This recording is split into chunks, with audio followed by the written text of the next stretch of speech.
Oh, they let one slip away. Sixers fall, ending their 5-game winning streak to the Los Angeles Lakers. Tough one. Had it. Gave it up. You didn't want to see it end like that, but that's how it is. Welcome to the PHLY Sixers post-game show, coming to you live from the Xfinity Mobile Studio, along with Derek Kyle. I'm Devon Bree, President of Basketball Operations. All of you, good to be with you. Wish it was a 6-game winning streak that we're talking about, and it looked like it was going to be until the final few minutes, the final 2:22 of the third quarter, and then the start on the fourth quarter there. Sixers blowing their lead, and the Lakers win 119-115. Some questionable things down the stretch. Good Embiid game until the fourth quarter. Boy, questionable is doing a lot of work there. We are also presented by Bet365. Whatever the moment's never ordinary at Bet365. Make sure you sign up using code PHLY365. I always say it because it's never ordinary with this basketball team. So it's perfect that Bet365 is our sponsor because it's never ordinary. And it was not ordinary here tonight as the Sixers fall. We'll get to the unsung hero a little bit later, player of the game as well. So much to talk about here on this night. But Derek, let's just talk about it. Sixers again. The main thing, let's just get to that first as we start off. Opportunity wasted. The Sixers shooting goes cold. Austin Reeves catches fire coming off the bench. Luka Doncic leaves the game with an injury, and the Sixers still have their win streak snapped at 5. And when you look at that, I go right to the 2:22 when Joel Embiid and Tyrese Maxey check out of the game, and it kind of flipped. Trendon Watford tried to do his best, had 2 buckets there, but it was an 87-85 lead for the Sixers, or 89-87 there at the end of the third quarter. And the Lakers go on that run, and they push that lead to double digits. Sixers have to fight back, and we saw how it ended. But just your thoughts of when things started to really shift for the Sixers tonight. Yeah, no, I mean, certainly the end of that third, and you can even go back a little bit. You know, Sixers had a 12-point lead midway through the third, and then the Lakers went on something like a 46-21 run, pretty much over a quarter of play, and that was a ball game. And it just felt like, you know, I think the Sixers didn't get their first or commit their first turnover until like midway through the second quarter. I thought the Sixers in the first half were really active defensively and able to get steals and get out on the break. You know, this was a game where, you know, that third quarter was huge and it shifted momentum, but this was a game where it felt like they should have been up 15-20 in the first half the way that they were playing, and their shooting let them down and they weren't able to really build that lead. And then midway through the third quarter, maybe late in the third quarter, it just seemed like everything flipped. All of a sudden, the Lakers were the more active team. They were the one getting the turnovers. The Sixers couldn't put the ball on the floor for more than 2 dribbles without getting it stripped, and the Lakers were getting out in transition. All of a sudden, you lose Austin Reeves a couple times.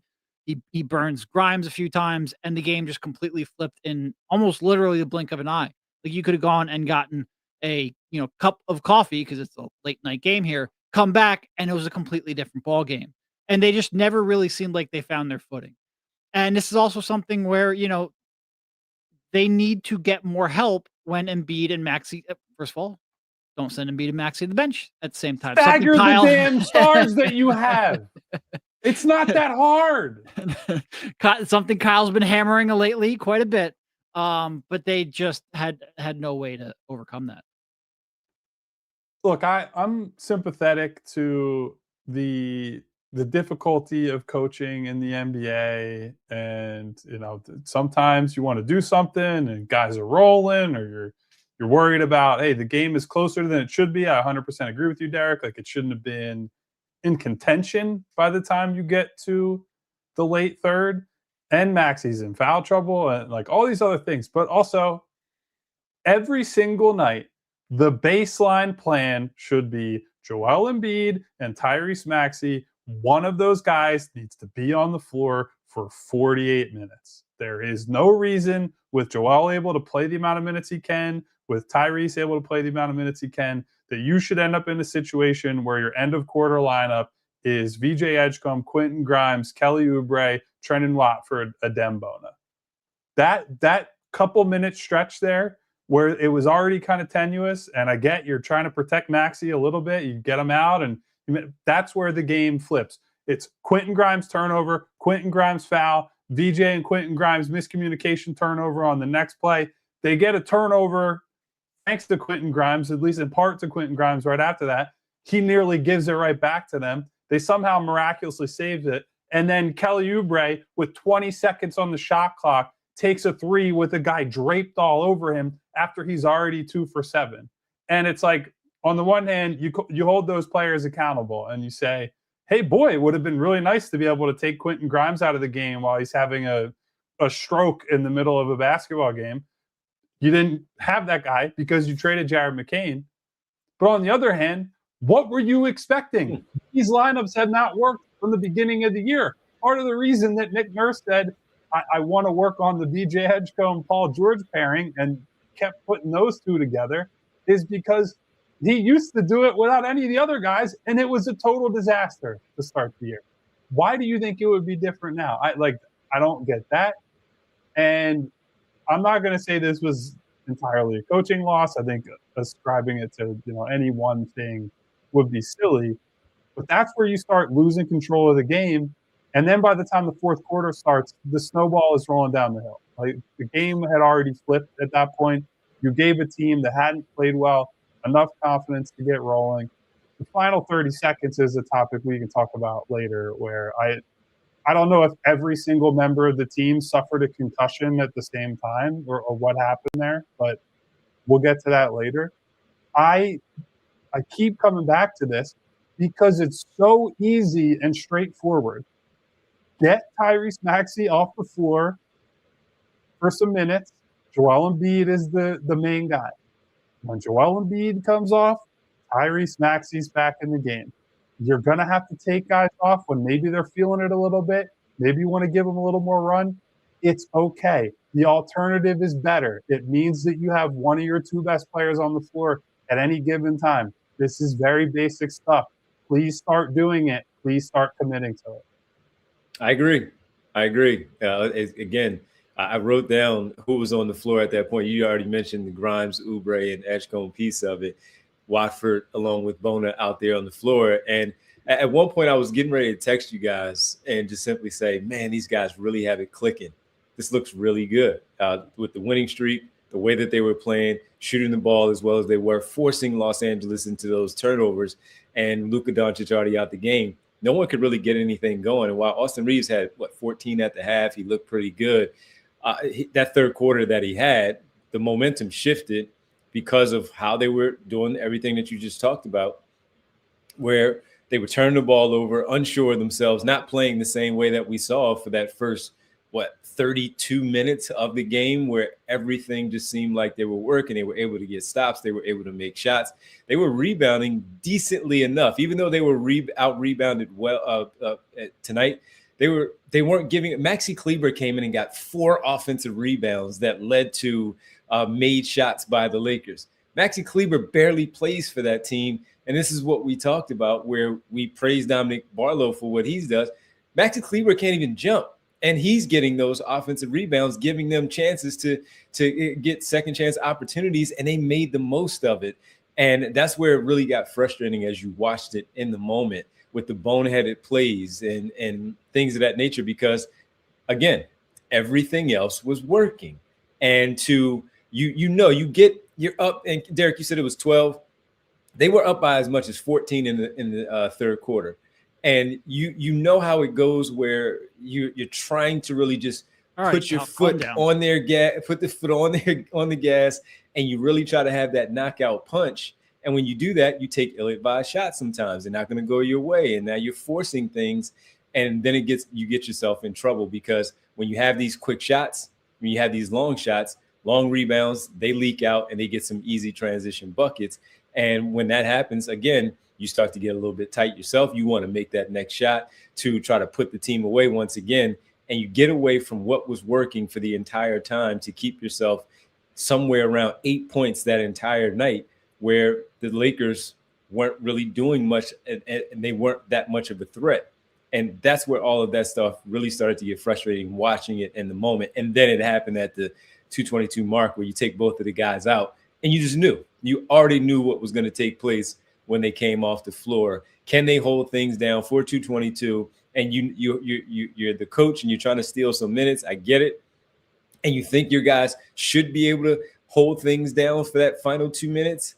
But unfortunately, that was not the case. So just bad job by them for losing their composure on the floor, and bad job by Nurse for taking both of them off the floor at the same time and leaving those guys out there for it to fall apart the way that it did. Just going back to Kyle's point about staggering Maxey and Embiid, when you have none of the big three, and I'm talking Maxey, Embiid, and Paul George here, and I'm specifically talking Paul George because you know you're going to be without him for the next 20 games. When you have it, or 21 games, I forget, it doesn't matter. You know you're going to be out without him for a long time. When you have neither of those three on the floor, they're a negative 14.5 net rating. So let's put that in perspective. The worst team in the league, the literal Washington Wizards, are a negative 10.5. So you're 40% worse than the worst team in the league. You have to stagger these guys or you're not going to be competitive.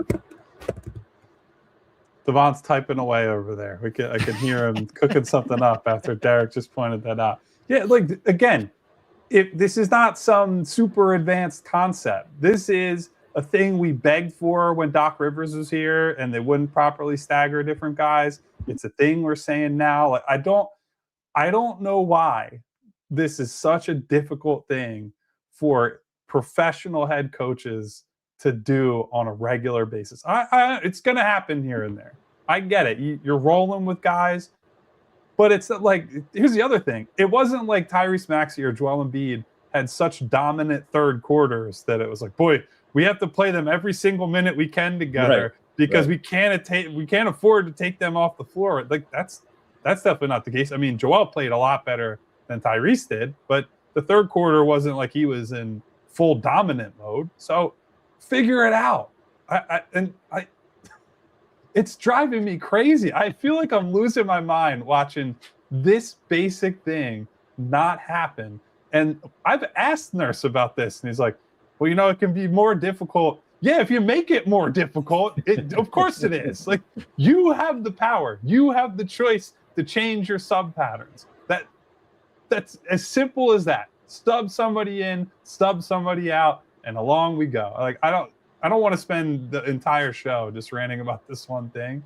So maybe I'll say my piece about the final, let's call it the final 40 seconds, because they're pressing, they're trapping, they play better defense in the final few minutes.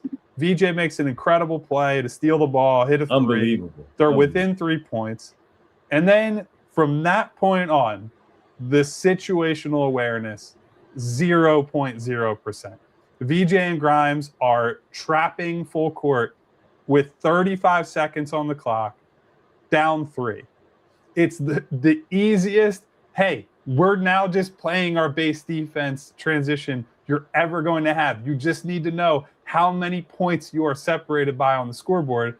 Instead, the rookie and the guy who is Quentin Grimes, who some people will call Quentin Grimes, commit a foul together on that one. So, okay, Marcus Smart misses the first free throw, 4-point game. You get a quick 2, and there was, 27 seconds left after the quick 2 on that one? Great. 2-point game. You have options here. You want to take a quick foul because the shot clock's too close? Okay, let's play the foul game, play it out. You want to trap, and maybe they get a quick 2 on the other end? Okay. Instead, they did neither. They played soft, and then they trapped, and they took 15 seconds off the clock. The Lakers score anyway. You accomplish nothing except for bleeding the clock and taking away your opportunities to try to score. Then on the other end, Tyrese Maxey takes a ridiculous attempt at a foul-baiting 3, misses, and the game is over. You accomplished 0 with any of those actions, and it would have taken like the most basic understanding of endgame situations to navigate that better. Even one of those plays is different, and maybe we're talking about a different outcome, at least an opportunity to go to overtime. So, yeah, I have tolerance for a lot of things, for missed shots, for errors of effort. Like, I do think the Quentin Grimes VJ thing is at least like they're trying to make a play. The stuff I don't have tolerance for is pure stupidity, and that's how they ended the game tonight. Yeah, I mean, look, the VJ foul was like, you'll allow it because A, he just made an incredible play right before then. He was probably caught up in the moment a little bit. And B, he's a rookie and that was a bit of a rookie mistake. You absolutely almost the worst thing you could do in that situation was foul. And I'm sure he probably thought he could get the steal, but you've got to be smarter than that. He just wasn't. And it's fine. He's a rookie playing in some late game situations like this. He's probably not all that accustomed to, but it's got to be a learning experience. And that trap that Tyrese tried to set was like the softest trap in the world. And then you had a 2-on-1 with Embiid, the only guy back. Like nobody rotated back. Clearly, somebody had to if Maxey was going to go up there. Because Maxey's trap wasn't like I'm going to steal the ball trap. It was I'm going to get the ball out of this guy's hands trap. Well, if you're going to do that, you have to anticipate they're going to get the guy who has a 2-on-1, and just everyone was flat foot. It was disgusting, that end. Absolutely. Really was. Really was. Because when VJ Edgecombe makes that shot, and the Lakers give up a few of those easier baskets, you're like, okay, they're in this. We've seen this happen to the Sixers. So now it's going to be their turn to make all the right decisions right there down the stretch, maybe get another steal, force a miss, force a turnover, ball out of bounds, and they come down and they do something with it. But just to see the final execution overall, defensively and offensively with Tyrese Maxey. We've seen this a few times with Maxey. If we remember the one here in Philadelphia where the same thing happened, and he felt like he was fouled and he was pulled on, and he still heaved the ball up well after the play where the official didn't call it. And we've seen this a few times with him. So as many as he has made, there are a handful where we can also go back and look at it and say, you can't let that happen in these in-game situations. You got to give yourself a chance. So bad execution down the stretch for the Sixers for sure. All right, let's take our first break. When we come back, we have to get to the unsung hero of the night. Even in a 4-point loss, we got to find one. Presented by Togo. It's the PHLY Sixers post-game show. Sixers win streak snapped at 5. They're now 29-22. 119-115 is the final score. Take a quick pause. We come back right here on the PHLY Sixers post-game show. What kind of dreams did you have when you were a kid? What did you want to be when you grew up? Did you want to be a store owner? Did you want to be a doctor? Maybe a professional athlete? Well, I wanted to be a professional athlete. That did not work out, but that's okay. But I also wanted to be a store owner, and I wanted to own my own sneaker store. Well, while I haven't done that, if I did want to now start selling them online like you see so many do, Shopify would be the place for me to do that. And Shopify is the e-commerce platform behind millions of businesses around the world and 10% of all e-commerce in the U.S. Shopify even powers the PHLY merch store right here on a daily basis. Shopify has you covered with the website creation, product descriptions, email, and social media marketing, and much more. If you're ready to sell, you're ready for Shopify. Turn your big business ideas into cha-ching. That's right, with Shopify on your side. Sign up for your $1 per month trial and start selling today. Shopify.com/allcity. That's Shopify.com/allcity. Cha-ching. Next up, we want to tell you about Mars Men. Because guys, we've all felt it. Once you hit your mid-30s, suddenly everything that used to be easy isn't. And we barely ever talk about it, but it needs to be discussed. It hit me like a brick wall right around the age of 34. Same workouts, same diet, but I felt like I was moving through mud. Because here's the thing, most men start losing testosterone right around the age of 30 and lose about 1% every year after that.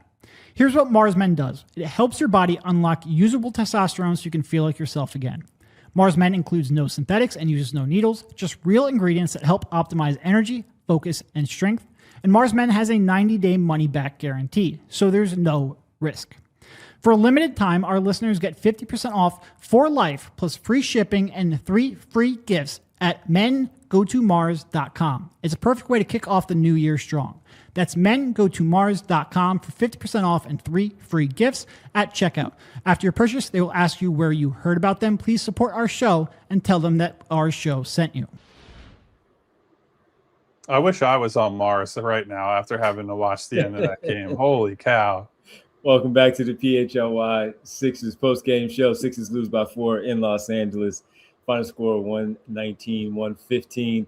And I was just thinking about something because of Joel offensively. He was really good through the first 3 quarters, really, where he had his 30 points, didn't score much there.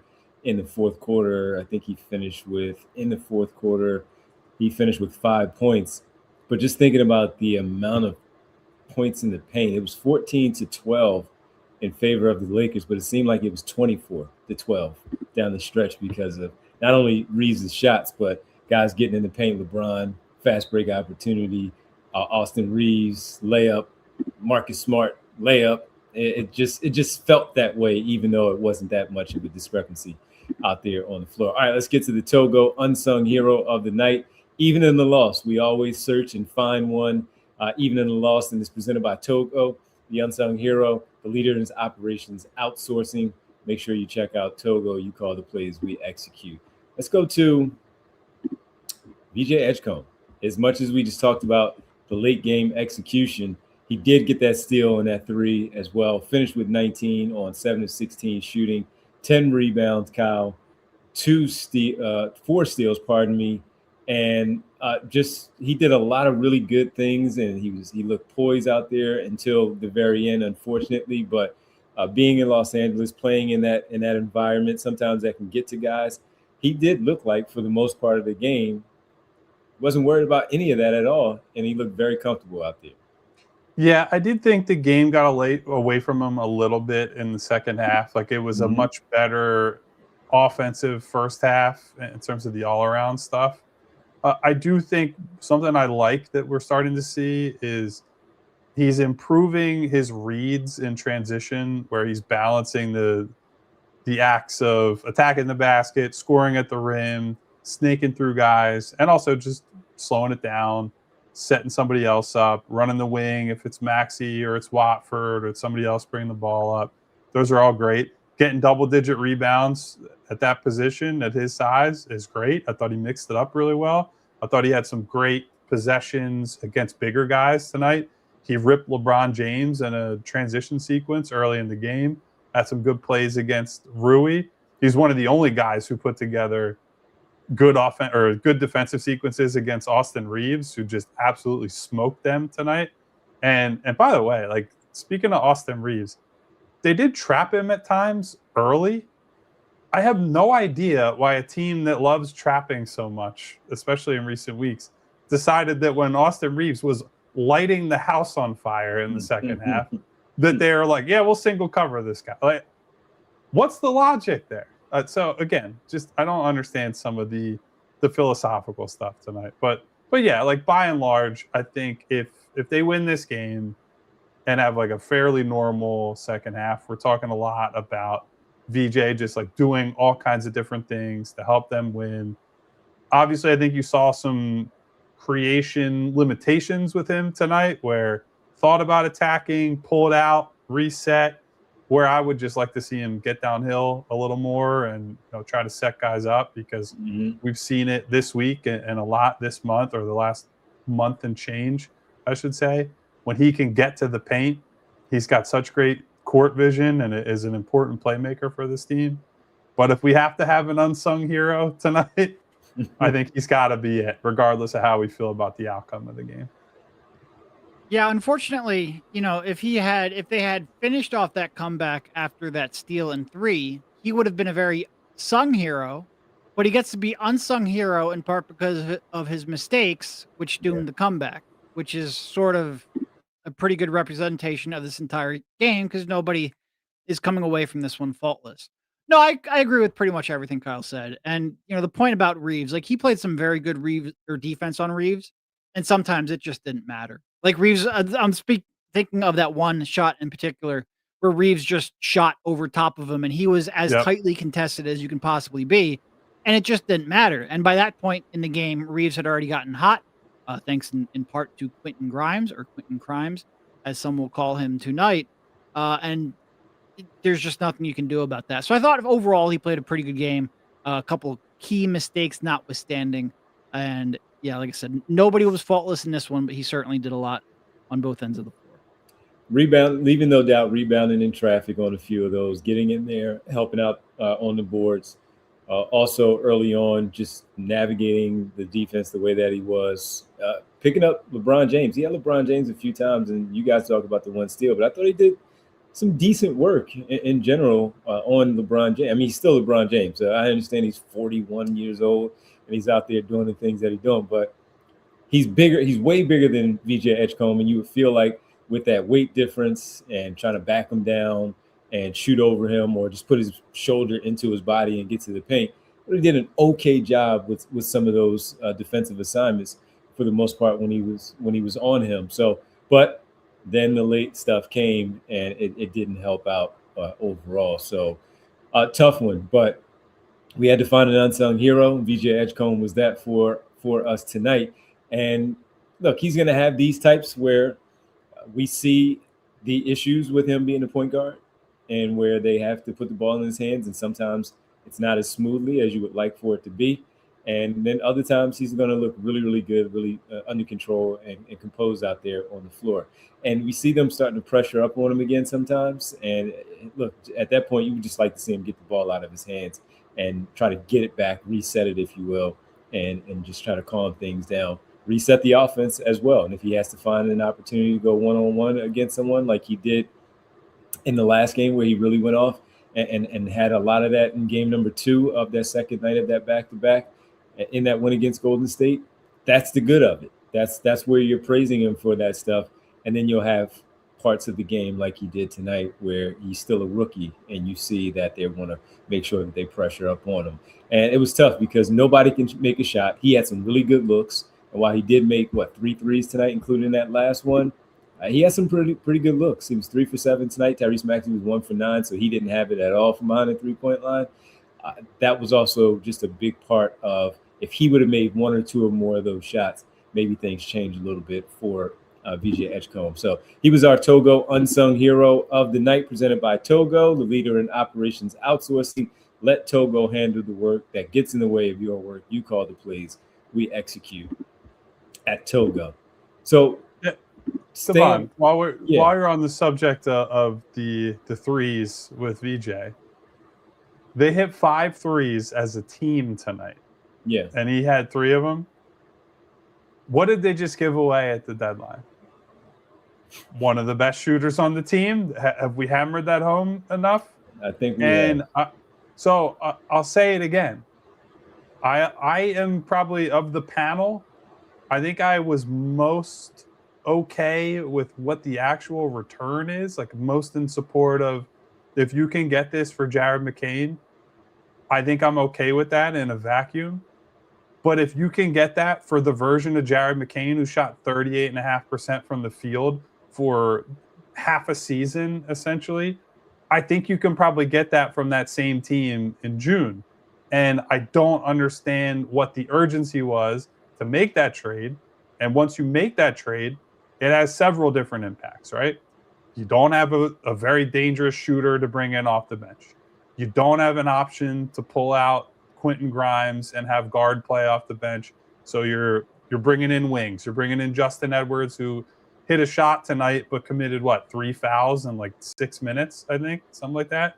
And it was a just ghastly defender. You're leaning on the Watfords of the world. You have Kelly Oubre out there, that may be the worst Kelly Oubre game that he's played in a Sixers uniform. That was Charlotte, Kelly Oubre. That was whatever his worst stops in the NBA were. That was him tonight. Was very disappointed in that.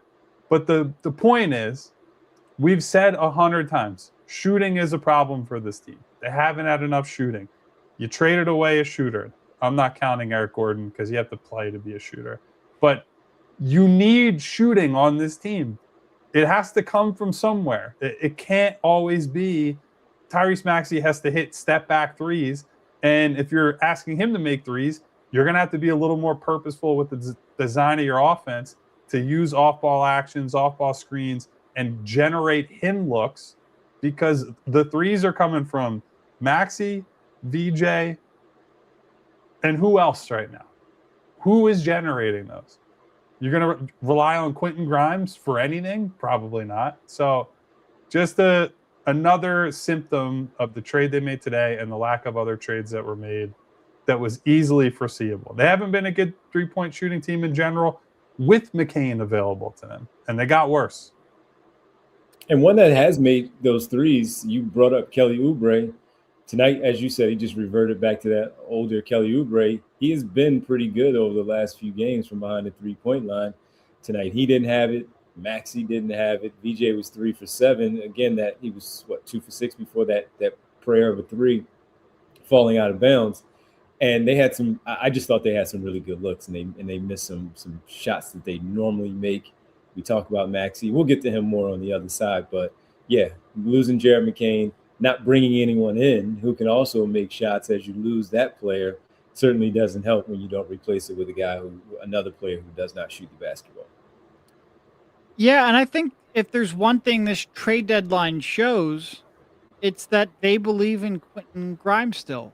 Not only because you got rid of Jared McCain, and McCain was at least another option to go to on times when Grimes is having an off night, and you really got rid of him pretty unnecessarily. Like, you didn't need to do that to duck the tax and convert Dominic Barlow. You did that because you thought, one late first round pick in 3 seconds was more value than than Jared McCain. Okay, so now you're relying on Grimes more. And also you saw that in the moves they didn't make. Because I think for the most part, a lot of the role player type trades that we talked about before the trade deadline, those players ended up not getting moved. Like Sadiq Bey doesn't get moved, yada, yada, yada. The one who did was Ayo. And it wasn't moved for a huge bunch, but they didn't go after him. And that just signals to me even more, in addition to the McCain move, they believe in Quentin Grimes, and Grimes going to be the one who's going to play. Okay, well, if that's true, he's got to play way better than he did tonight, because that was nowhere near good enough. And quite frankly, he's got to play way better than he has for most of the year. Like, they are heavily reliant on him right now as that third guard in what is now only a 3-guard rotation. And he just hasn't been good enough for the last 2 to 3 months. Ayo Dosunmu is going to drive you crazy. That he's in part because Quentin's driving me crazy. And they're directly tied. I think the shame of it is Grimes got off to a good start tonight. He was the guy that when Reeves was on the floor, and Reeves was just cooking them regardless, but he at least made Reeves work on the other end. There were a bunch of possessions in that first half where he got Reeves on an island and just smoked him, got downhill, scored, got to the free throw line, set up some other opportunities. And like, that's a valuable thing. That was something that the other guys flat out did not do. And if that had been like the sum total of what he did, great. Quentin Grimes did his job and contributed to this game and helped them win. Unfortunately, basketball is a 4-quarter sport, not a 2-quarter sport. And in the final 2 quarters, Quentin Grimes had some, we'll call them adventures on the basketball court. So that was, it's the tough part about relying on him. And that's the when you are relying on bench guys to be an important part of your rotation and an important part of driving your offense and setting your defense, this is what's going to happen. It is in some ways a case for, that's why you have stars making $50+ million. But unfortunately, one of those decided he was going to get suspended for 25 games for taking something he wasn't supposed to without clearance. So here we are. Sure would have been nice to have another guy you trust in the rotation. Jazz says I would trade Grimes for a crumble cookie. Look at a flashback going back to 12 on us here on this late night. 12 indeed. I'm calling 12 on Nick Nurse for that final 35 seconds. Yes, you. And I don't call 12, but I will for that. By the way, would you prefer Grimes or Cam Thomas? Because I'm still sticking with Grimes. Yeah. Let's not. Whoa. That's why. No, I just wanted to bring it back to that for the people who wanted Cam Thomas. No. This is way better than having Cam Thomas. I do still think Grimes is a plus defender. He had his moments tonight, especially in the second half, where I thought he got lost on some screens with Reeves. But for the most part, he is a plus defender, even when his shot's not necessarily falling, even when he doesn't have a huge role.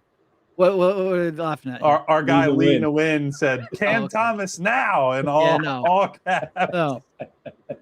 Cam is an abomination of a defender and a complete black hole. I can't wait to see where he lands, man. All right, let's take our second pause of the show. When we come back, we'll talk a little bit more about Maxey and Joel and their games. We'll get to your super chats as well. Sixers fall 119-115. Take the L, snap their 5-game winning streak. They're back at it on Saturday when they take on the Phoenix Suns in Phoenix. It's the PHLY Sixers postgame show presented by Bet365. Guys, we work a lot of late nights covering the Sixers. There are very few things that get me out of bed and out of the house in the morning, but the Wawa $5 big breakfast deal is one of them. It's a sizzly, whatever sizzly you want. I'm a bacon, egg, and cheese on a croissant guy myself, but they have all kinds of options. Any size, hot or iced coffee. I need a big coffee in the morning, and a hash brown. That's the whole thing, all for just $5. It's a go-to for me when I need something to fill me up in the morning, get me going. Also, tastes delicious. And if you want to switch it up and make it sweet, you can use their new caramel chocolate craze flavors too. I'm a caramel guy myself. I don't know, maybe Bree, maybe Devon are more on the chocolate kick. There's something there for everybody. And most importantly, it's $5. You're in and out. The deal's only in the mornings, 5 to 11 a.m. It's a nice window. You're up early. You're heading to work. You guys know it. Gotta have a Wawa. Do we really want to see Tyrese Maxey playing the center position? Of course not. No, it's not worth the risk for the basketball team. And it's not worth it for you to waste your time or lose your money. And that's where Togo comes into play. You keep your stars focused on what they do best. And the same idea applies to your business. For small and mid-sized businesses, competing with bigger companies isn't about working harder. It's about working smarter. With competition heating up, you can't afford to fall behind. AI, it goes way beyond ChatGPT, and it gets overwhelming fast. That's why Togo for you is important. Streamlines your operations by handling customer service, accounting, order management, logistics, admin, data entry, and even complex multi-step processes without the cost of building it all in-house. Every engagement starts with free process mapping, and Togo doesn't bill a dime until work begins. Programs start as low as $1,000 a month and are built to scale without breaking the bank. Visit Harness Togo, that's TOGO.com, and mention PHLY for a free operational assessment.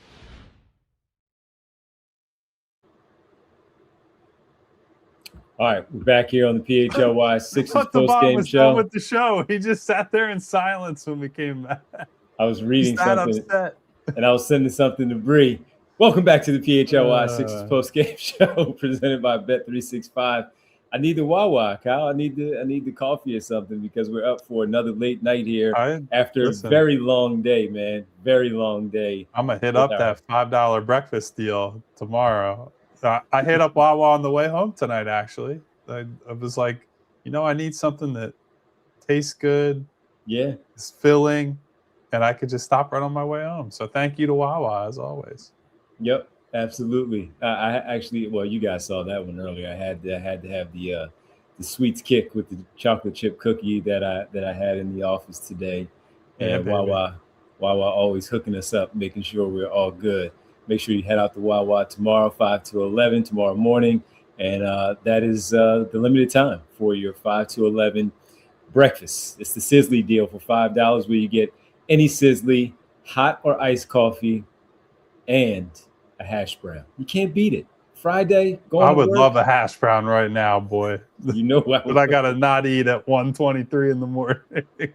No doubt. Did you guys see real fast before we get to Maxey and Embiid? Did you see Kelly Oubre with the official at the scores table calling out? If people didn't see this is hilarious, Bree. If you have it ready for us, where Kelly Oubre is behind the official, where it's after a challenge, the official is letting everybody know what the call is, and Kelly Oubre just yells. He just yells behind him, and the official turns around.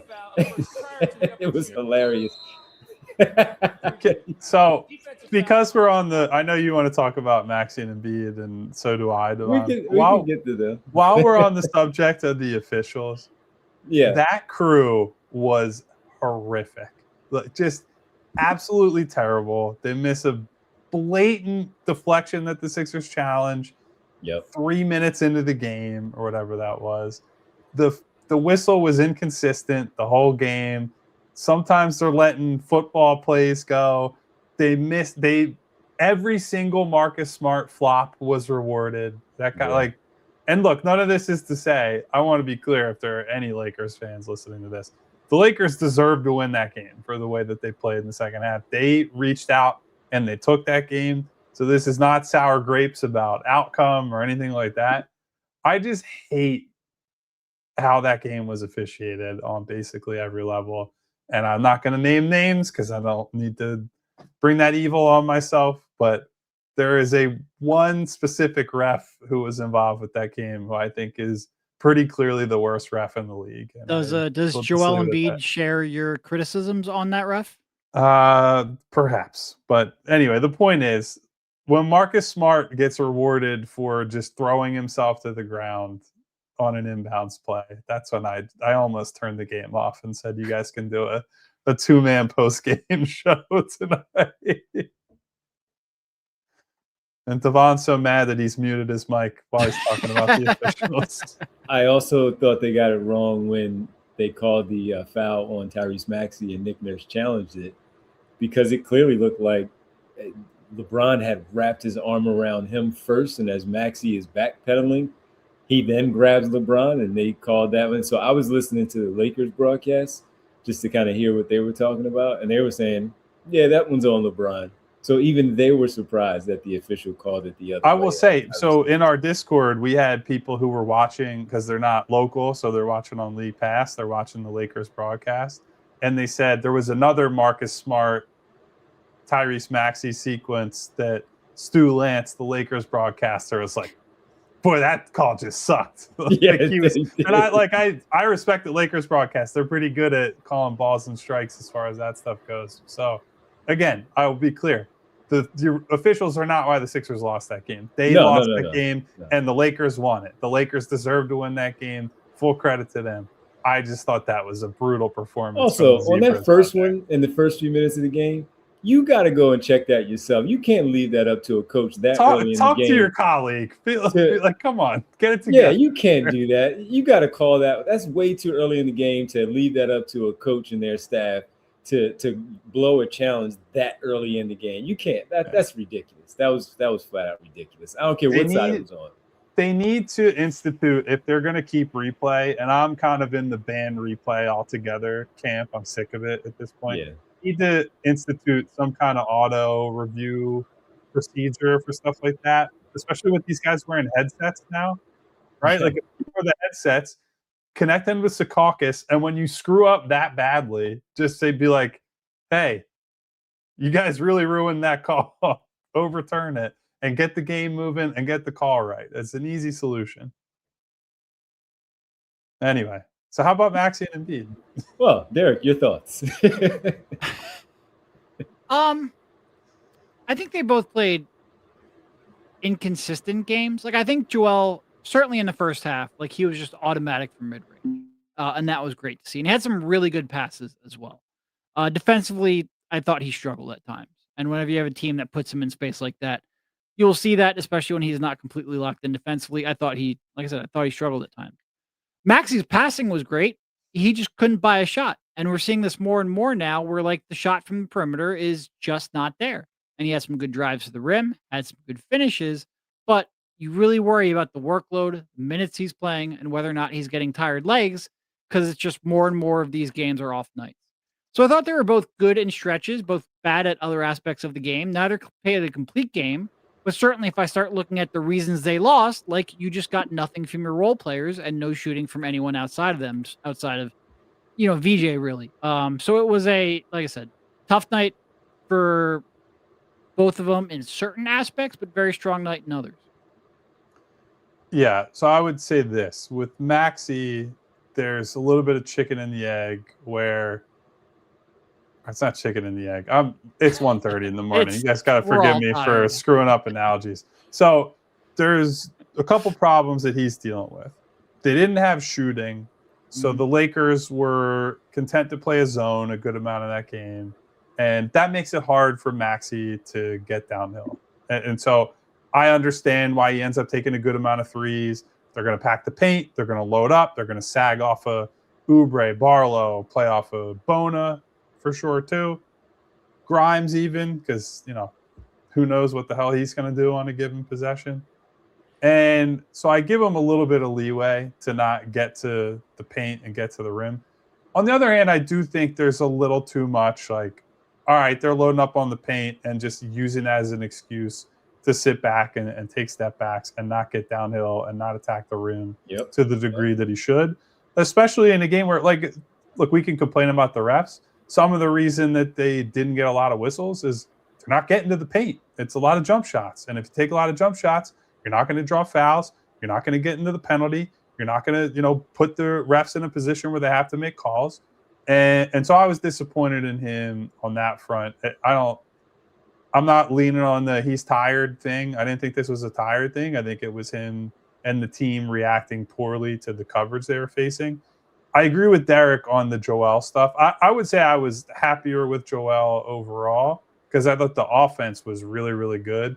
But I do think the defense was a pretty big problem tonight. I think with how they spaced them out and attacked, there were a lot of plays where Joe just decided he wasn't contesting shots at the rim.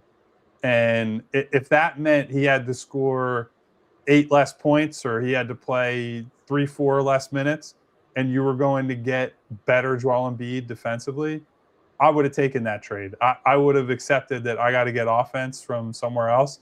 He had it rolling for most of the night. Great offensive game from mid-range where he's just, for a while there, they're just running him off of a couple screens, generating switches. He's shooting over Jake LaRavia or Jared Vanderbilt or whoever that can't guard him, and it was easy money from mid-range. But when it's easy money from mid-range, and I don't think he's working particularly hard to get those points on offense, I need him to exert more energy on defense. And I just think he really picked and chose when he was going to dial it up there. Made some good plays, blocked DeAndre Ayton, plays around the rim against a couple other guys tonight. Yeah. But I think there were pretty big stretches of that game where either he was coasting a little bit or he just wasn't willing to ramp it up. And that was a part of the reason that the Lakers got back in that game. Yeah, that's why I think that they just got comfortable. They saw the scoreboard. They saw how well they were playing, and they felt like they can just turn it back on anytime they wanted to end the game. And he was picking and choosing defensively when he wanted to defend the rim, because that's why I pointed out the points in the paint a little bit earlier as the game went on. They were just layup opportunities. And go ahead, because I was going to say something about Maxey too, if you want to stay on. Yeah, I just wanted to say one thing because James said something in the chat. James Lacey said we were getting spaced out by Vanderbilt, who's a worse shooter than Simmons. Surely there was better coverage we could have done. I think this is a good call out because there was a moment where Jared Vanderbilt's in the corner and Kelly Oubre closed out on him like Ray Allen was about to shoot a corner three. And it's another thing that just comes back to this is basic scouting report stuff. If Jared Vanderbilt is going to get the ball wide open in the corner, if he wants to take that shot, I dare you to take that shot. Every single team in the league is conceding a three to Jared Vanderbilt. And instead it puts them in they're in rotation. And I don't even know if the Lakers scored on that possession, but it was one of a bunch of plays where you're saying, what's the plan here? Like, why is there not enough detail that these guys are playing Jared Vanderbilt like that? No, good call. So sorry, good call but I wanted to, James, I thought it was a good comment. Good call by James. Absolutely. All right, well, look, let's just take our final pause here because we have a lot of super chats on the other side also. So final pause here on the show. Super chats on the other side. Sixers lose 119-115. Next up, the Phoenix Suns on Saturday night. For everybody starting to sign off, I saw a few, Jazz and a few others saying goodnight. We're off on Friday. We'll be back on Saturday for pregame for Sixers Suns. Final segment when we get back. We're not off. We got a Daryl Morey press conference coming, but we will not have. They're not going to be with us. Yes. We'll be back right here on the PHLY Sixers postgame show. And guys, next up, we want to tell you about Xfinity and their 5-year price guarantee. What if you could have reliable and intelligent Wi-Fi? And what if you could keep it at the same price for 5 years? That's the Xfinity 5-year price guarantee. Imagine Wi-Fi that makes everything in your home work together, that finds and fixes problems before you even notice them, like super intelligent Wi-Fi with a sixth sense. And that lets you stream the game even when the whole family's online. All your devices working in perfect harmony for 5 whole years. And here's the best part. No annual contracts, no hidden fees, and Xfinity's best equipment included. Take it from me, a lot can change in 5 years. Championships are won, records are broken, dreams grow bigger. But your Wi-Fi, it should stay reliable, and the price should stay put. Lock in your price and unlock the possibilities with Xfinity. Learn more at Xfinity.com. Xfinity, imagine that. Select plans only. Restrictions apply. We are officially into the new year, and it's time to make your homes work smarter not harder. With a TrueMark Financial Home Equity Line of Credit, you can tap into your home's equity to handle renovations, upgrades, or whatever is next on your list. A TrueMark Financial HELOC Select gives you the flexibility to borrow when you need it on your timeline. You start with a revolving line of credit, use only what you need, and when you are ready, you can lock in all or part of your balance at a fixed rate for predictable payments. You only pay interest on what you use, and as you pay it back, that credit becomes available again, no reapplying, no extra steps. Learn more about TrueMark Financial's home equity line of credit at TrueMark.com or stop by one of their 24 branches located to get started. That's locations, everybody. TrueMark Financial is federally insured by the NCUA and is an equal opportunity lender. NMLS 404938. Final segment here on the PHLY Sixers postgame show presented by Bet365. Let's get right to the super chats that we have here. Starting off with Bernard McCoy saying low basketball IQ by the players and coach. Going zone at the wrong time, doubling at the end of the game. McCain would have been helpful tonight. I mentioned that a little bit earlier. So Bernard, thank you. We might need like instead of the rant jar, it's the Jared McCain honorary TikTok display or something. I don't know. There's something that we have to figure out to deal with every mention we're going to get of Jared the rest of the year. Well, and look, I don't even want to make this about Jared McCain because I didn't trust him to contribute this year. But one of the things I did like about Jared was I trusted his decision making. And there are just too many role players on this team whose decision making I just fundamentally do not trust. And I think you saw that come through in a big way tonight. Thank you, Bernard. Appreciate that. Super chats. McCain's going to be talked about a lot when they don't make shots from behind the three-point line.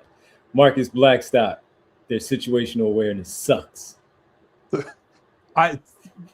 was it? Walt Whitman that said brevity is the soul of wit? That was Marcus Blackstock just proved that with that super chat. Thank you to Marcus for that one. Oh man. Appreciate it. Yeah, that final run there in the final 30 seconds. Yeah. Some of the other moments, even with Maxey, where I was going to talk a little bit longer about I was just saying, Devon, before we finish super chats, go ahead and I want to hear what you had to say about Maxey. I thought the passing was fantastic. That he was making, especially those two right out of the halftime in the third quarter where he found Dominic Barlow for those two buckets, and Embiid found him for their first 6 points of that third quarter. I thought his passing was really good. And then he had a few where I know he would have liked them back. There was a lob that he missed. There was a lob that he didn't throw, and Embiid pointed at him like, yo, throw the ball up. You should have thrown that one up. And then they had a 4-on-1 break after the steal, and the ball just wound up out of bounds. And you cannot have that happen when you are leading that way and you have a break where the floor is spread out very, very well, and somehow he leaves his feet, throws the ball into where the traffic was.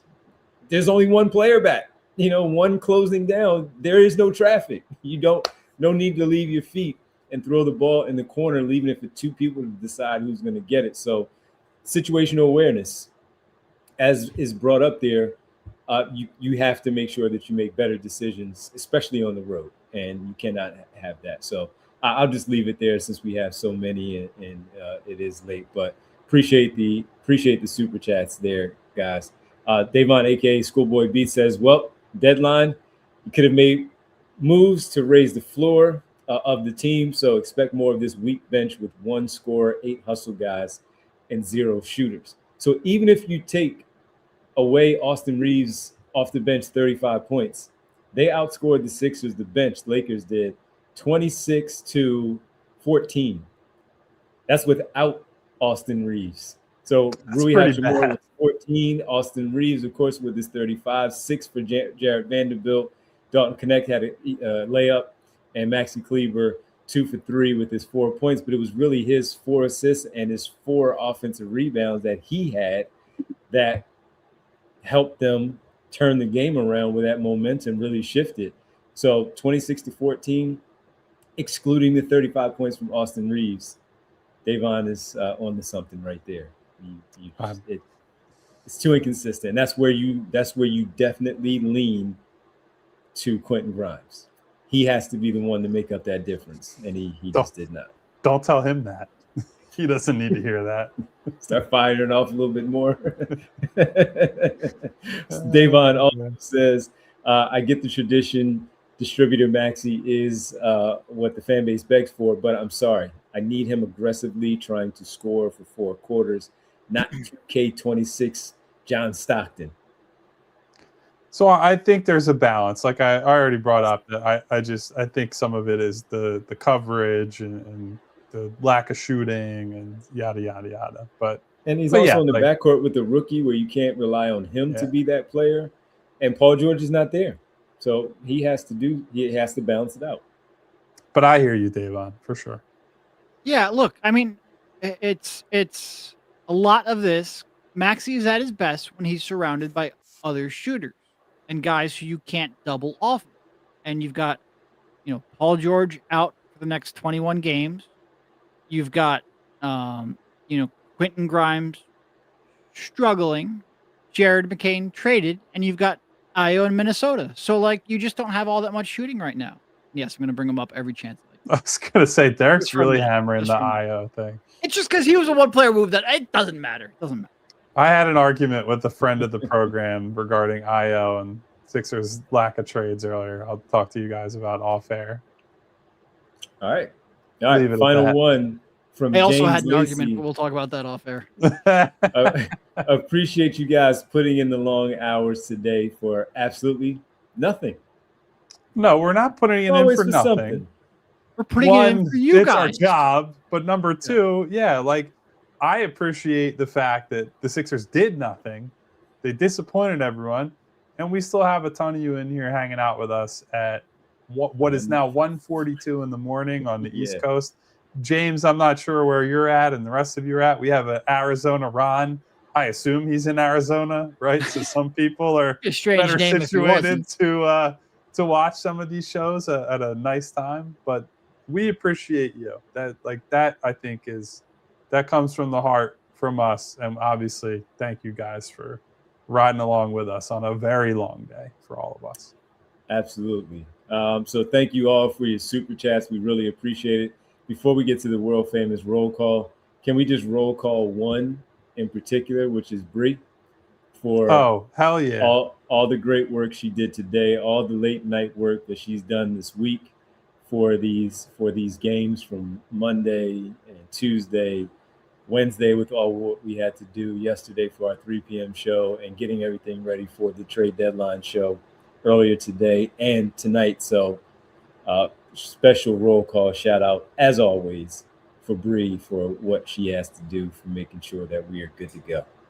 I will reiterate that because you guys get to hear from us directly. Obviously, Bree pops in from time to time on the show, but most of her work is done behind the scenes, and it's stuff that you see it on the screen, or sometimes you just don't see it or hear about it at all. But she is always helping us out, making us look better, which tough to do, by the way, for the group of the three of us.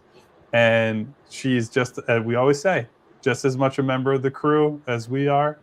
So thank you to Bree. And you guys could say thank you to Bree by hitting the thumbs up button on this video, by the way, if you haven't already. Some of you are very good about it, and I respect and appreciate that. But if every single person in here has not thumbs up the video, to me, it's a personal insult to our wonderful producer, Bree. And I'm taking it personally. As the chat has started calling her, she is MV Bree. That's right. Get her a 10-day. Can the president of basketball operations sign herself to a 10-day? Can she do that? I mean, she's the president. She can do whatever she wants. Absolutely. Absolutely. Apparently, that's true these days. Except concede the luxury tax. That the president cannot. Yeah, jeez. We'll talk about that one tomorrow. Little overtime roll call here. Little overtime roll call. Everybody, make sure you do. They'll follow Kyle and Derek's Twitter account tomorrow, because they will be at the press conference. Daryl Morey speaking after the trade deadline is now finalized. The Dominic Barlow move, he'll speak about that. I'm sure he'll be asked about that and so many other things with the Sixers. Little overtime here at allphly.com. Thank you on the television side. No show on Friday. Back on Saturday, 9:30 for the pregame Sixers-Suns. I know exactly where I'm starting this roll call. And luckily, it's 1:45 in the morning, so there's only so much trouble I can get in. But let's hit the roll call right now. Thank you, everyone, for being here. I got to start with Sir Shmooey, who on the topic of presidents says, Qatari jet for Bree. I will say nothing else, but thank you, Sir Shmooey, for making me laugh to start the roll call.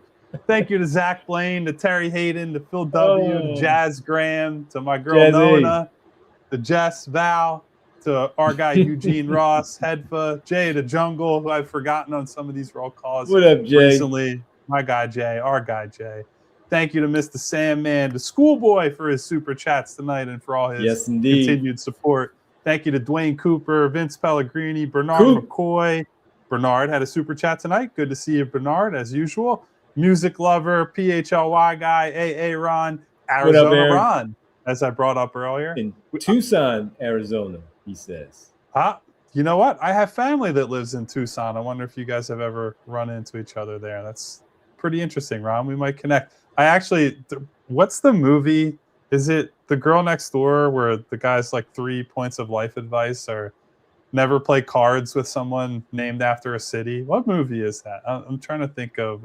Bree, you got to chime in on that one. You would know that one. I'll have to circle back on that eventually. F. Chillaxing, thank you. Black Moses. Get some sleep. Moses. James Lacey, who I think he said he's checking in from Ireland, set an alarm and woke up very early to be watching that slop tonight. So thank you, James, for being here. Thank you also to Kyle Wright, to Brian Knight, to X-Man, to Theo, AC Phila, Lost Sleep TV. Last but not least, the Pope in the building. You know we made it when we got the Pope in here. Thank you also to Sam Martin, to Rick Morse, Rick Stacks, all our wonderful people. Phil W., if I didn't say him, thank you to Phil.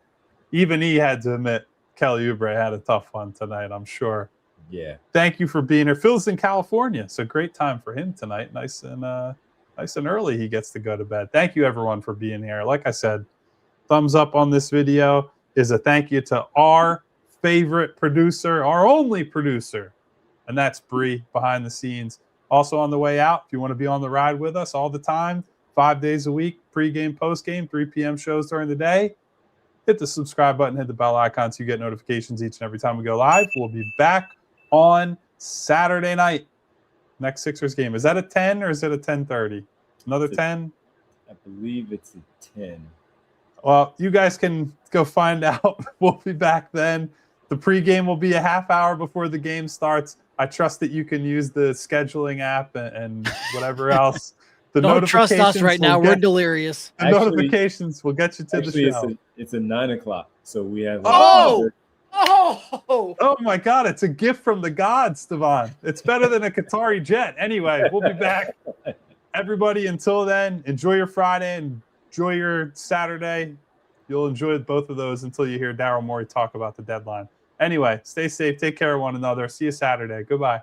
See ya. We all silly like the mayor.